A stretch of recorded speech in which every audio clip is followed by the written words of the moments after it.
Sing Sang Tai Tai Lei Ho. I'm Rose Ann Persiano, born on April 3, 1986, 38 years old, from Isabela, Philippines. I'm a single parent, blessed with two children, ages 16 and 11 years old. I'm a college undergraduate, and I like cooking, cleaning, and taking care of kids. I worked as domestic helper in Hong Kong for 1 year and 8 months, from March 2020 to November 2021. I served one couple and 8 months old baby. Hello, Miss Rose Ann Berciano. How are you today? I'm good and thank you, sir.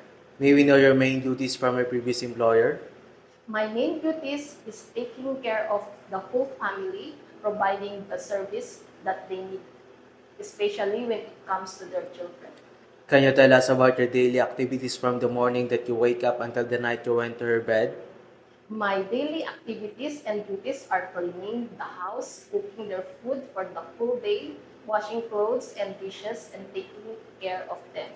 May we know your working time abroad?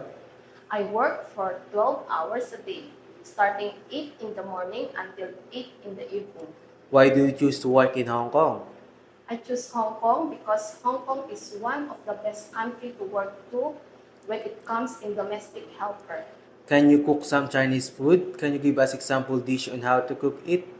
Yes, sir. Like Chinese soup, first blanch the pork with hot water and put some ingredients like green carrots, corn, and honey dates. Then boil it with low fire with 1 hour and half hour. What if the parents of your employer always finding mistakes to your work? What will you do? Sir, madam, I will focus to my work and do my best to improve it. What is the most important thing in taking care of children? To prepare their food on time, check if their clothes is wet, and always keep them safe. What if the employer's children are very naughty in the house? Will you beat them? No, sir, madam, I will just talk to them nicely, love them, and understand them because in the first place, they are just child who always want to play. How will you assist a child when crossing the street? Hold their hand and look to the right and left before crossing. What is the most important thing in carrying a baby? Regularly check the diaper if it's wet and feed the baby on time and give the medicine on time. How will you arrange the duties if only you and the baby left in the house? Attend the baby first, bat the baby, feed the baby, and once the baby is sleeping, that is the time that I can do my household chores. What will you do if the baby cries at night?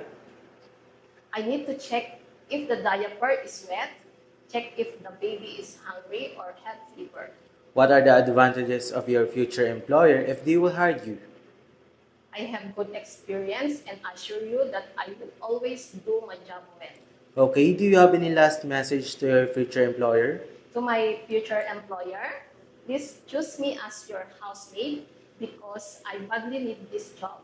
It will help me to grow as a person and it will be a big help for my family. I promise to do my duties and responsibilities and I will finish my contract.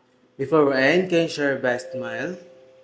Thank you very much, Miss Rose Ann Persiano, and hope to see you very soon in abroad.